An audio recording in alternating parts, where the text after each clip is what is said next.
Have you ever felt your world come crashing down all around you? Having no sense of what is going on or why things are.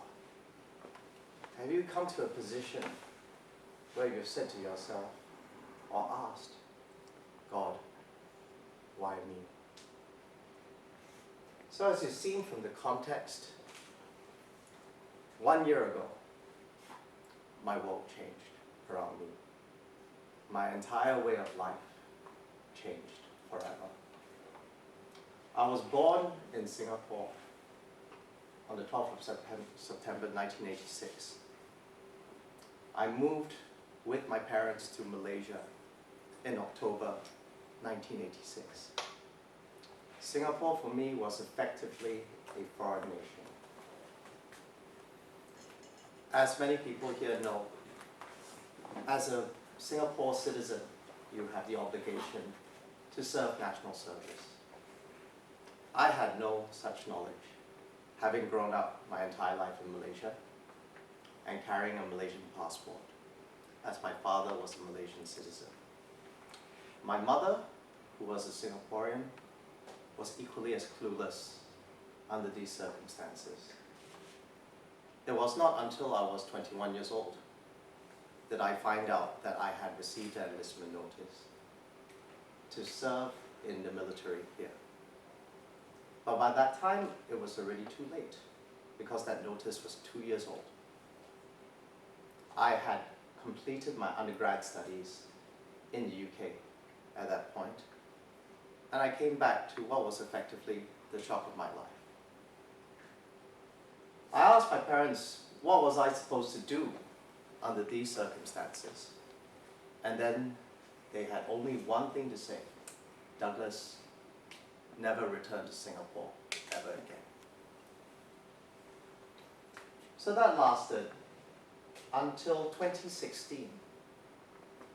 When I asked myself, why am I running away?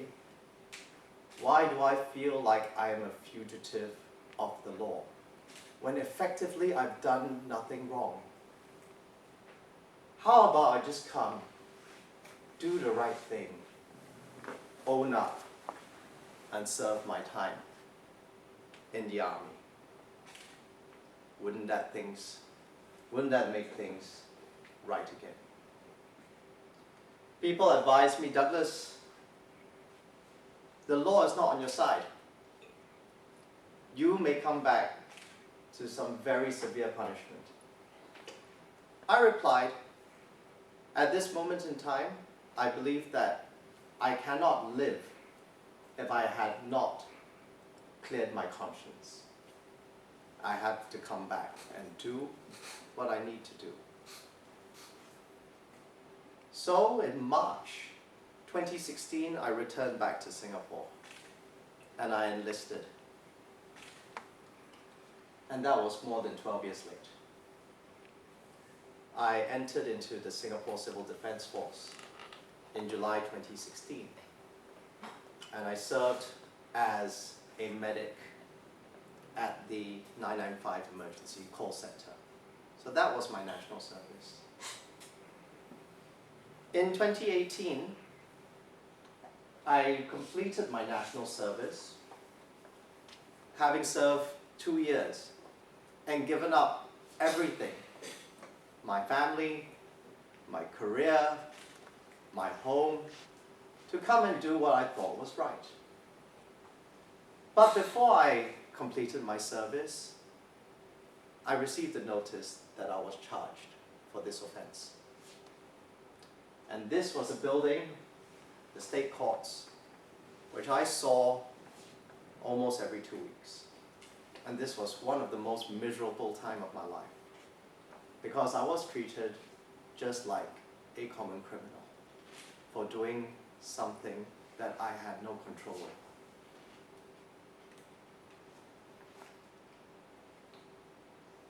It did not stop there. One does not just suffer the indignation of having to go through this system, but have the national media cover your humiliation. This is an article from the Straits Times that appeared on the 22nd of October last year. This is a Chinese newspaper article that appeared. I was just glad that they used a nice picture from my Facebook account. But obviously, the music had to stop. And as much as you thought that you could get away with what you had not done, or it wasn't as serious, the reality sets in. When you first enter into Changi Prison, they strip you down. There are sniffer dogs that try to suss out if you're carrying anything on your person. You're stripped of everything. You're made to do exercises with absolutely no regard to personal modesty. Because guess what? You're not a free person anymore. You're now part of the correction system. So welcome to Changi Prison. You're given prison clothing, shirt, shorts, slippers, a box that contains all your personal belongings. Your towel, your soap, your toothbrush, a plastic spoon, a mug, and 2 blankets. And that's all you have. You don't bring anything in with you. Books come later. They will be dropped off when your parents, if your parents, visit you.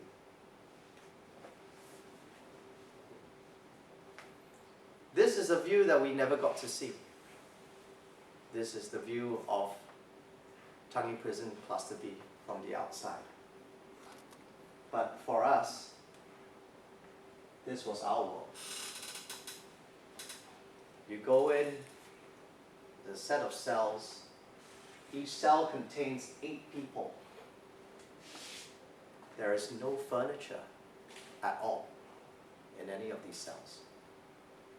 When you sleep on the floor. There is no space either, so watch out. Don't roll over. You may just get smacked. This is the common area that we see. The row of cell doors that face each other. But we have no view of it, because the spy holes are only for the officers to look in, and not for us to look out. So when you're inside, you literally see 4 walls and nothing else. And you spend 23 hours a day inside your cell. You eat in your cell, you sleep in your cell, you bathe in your cell, and you pass the time in your cell. This is not precisely what it looks inside, because there are no photographs that are allowed. But you get a rough idea of the sort of living conditions that we had underwent. Breakfast was the same every day. 4 slices of bread, either with butter or jam, and it comes with instant coffee or instant tea. Lunch, perhaps a hot dog, rice, some vegetables, or fish cake, or tofu. Dinner, same thing again, maybe with fish or chicken and a fruit. You are always hungry. You are never full. You keep thinking about how much food you had when you were outside, how you complained when it was not up to your standards. But when you're inside, whatever you're given, you swallow. because you don't have a choice. In 4 months, I shed 7 kilos by doing nothing. Because in Changi Prison, they don't believe in rehabilitating you. They believe that you are harm to society. And so you are in there to be punished. This is your lot for breaking the law. Be warned. It's not entirely aimless each day. We have activities such as day room where we will play carom, watch pre-recorded TV5, read newspapers that are 2 weeks out of date and are heavily censored. We don't get sports news because they don't want us gambling in there. This is our yard. I was fortunate. My prison was on the top floor. As a result, I had a yard that when I went out, I could see the sky and the sun. For the first month when I was in there, in November, it rained for almost a whole month. And what that meant was yard got cancelled. So when I finally got my 1 hour of yard activity, I went out, I saw the blue sky, and I thanked God for His creation. You don't notice these things. You just notice how hot it is, or whether it's hazy, or whether the days are long enough or they're too short. But when you're stripped away with absolutely nothing, all of this comes into sharp relief. And obviously we have counseling. You have these hardened people in there. And suddenly they're broken. They know that they need a power that's higher than themselves. Because by ourselves, we just can't sustain ourselves. There is no way. Not in that environment. Not under those circumstances. But believe it or not, when it is all quiet, you can hear the still, small voice of God, that even the most hardened atheists would then become spiritual.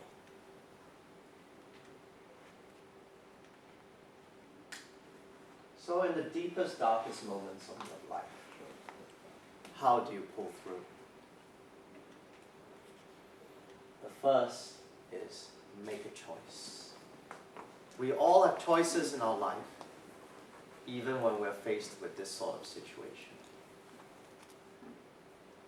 You can choose to feel pity for yourself, or you can choose to rise above your own circumstances.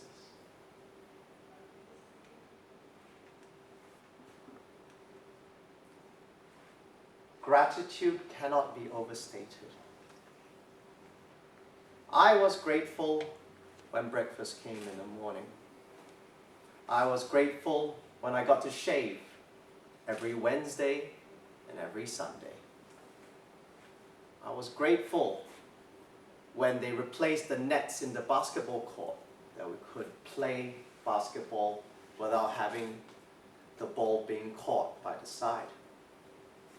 I was grateful for cellmates who were rational and understanding and considerate. I was grateful for those who regarded their personal hygiene to be a priority. What are you grateful for? It can be just the smallest and most simple of things. The third is, know what is important in your life. As MBAs, we have come to become movers and shakers of this world. And we devote ourselves to the pursuit of activity. But do you really know what is important in your life? Or who is important in your life? Are you grateful for them? Do you regard them in the same way that they see you? When was the last time you paused? That's one fantastic thing about being in prison. The silver lining is that you have all the time in the world to think and reflect. When you have no pen and no paper and you desperately want to write a letter to let your parents know that you're okay. When you're so desperate to hear from the outside world as to what is going on, but more than that, how people are. What goes on is not important anymore. It's who is in your life that is the most important. Above all, cling on to hope. Know what is important. This is the picture that I took with my parents on the day that I was released. As you can see, I'm wearing the same shirt. When I wear this shirt, I'm reminded. This is the shirt that I wore into prison. This is the shirt that I wore out of prison. The shirt hasn't changed, but I have. That's why I'm grateful for everything. I'm no longer fearful. Because when you go through this and you're able to cling on to hope, that hope is what sustains you. And that hope will give you strength.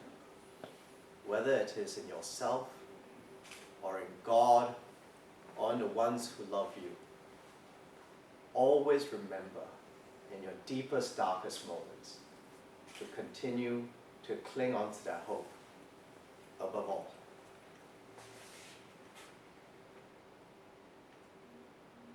Thank you, and God bless you all.